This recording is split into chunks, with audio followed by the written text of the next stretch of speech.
ஏங்க நீங்கள் யாரையாச்சும் லவ் பண்ணியிருக்கிறீங்களா? ஐயோ இன்னைக்கு என்ன நடக்க போகுதுன்னு தெரியலையே. களியம் பெத்த முருக்க மவனை செத்துறா அன்னைக்கு நீ. இந்த உலகத்தில் யாரும் லவ் பண்ணாம இருந்திருப்பாங்க. சும்மா சொல்லுங்க, தெரிஞ்சுக்கிறேன். அதெல்லாம் எதுவும் இல்லைம்மா. என் மோரை யாராவது லவ் பண்ணுவாங்களா? உசிரே போனாலும் உண்மையை மட்டும் சொல்லக்கூடாதுரா சாமி. உன் முகரையை நான் கல்யாணமே பண்ணிட்டேன். இந்த முகரையை ஒருத்திமா லவ் பண்ணாமல் இருந்திருப்பாங்க. சும்மா சொல்லுங்க, எதையும் தாங்க எதையும் தான். சொல்லாமா வேணாமா? இல்லை வேணாம். அப்புறம் சனியனை இழுத்து சட்டப்பாக்கியில் விட்ட கதையாயிரும். ஏங்க நீங்களும் நானும் புருஷ மராட்டி மாதிரியா பழகிருக்கோம்? ரெண்டு மாதிரி தானே பழகுறோம். சும்மா சொல்லுங்க. நம்பலாமா வேணாமா?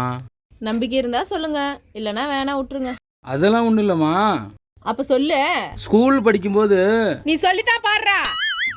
ஸ்கூல் படிக்கும்போதுலேருந்து இன்ன வரைக்கும் நான் இந்த பிள்ளையும் லவ் பண்ணலம்மா. உன்னை மட்டும் தான் நினச்சிட்டு இருக்கேம்மா. நீ தான் என் உலகம், உயிர், வாழ்க்கை எல்லாமேம்மா. மாவனே, நீ வாயிலிருந்து ஏதாவது பேசியிருந்த உனக்கு இங்கே சமாதி கட்டியிருந்தா.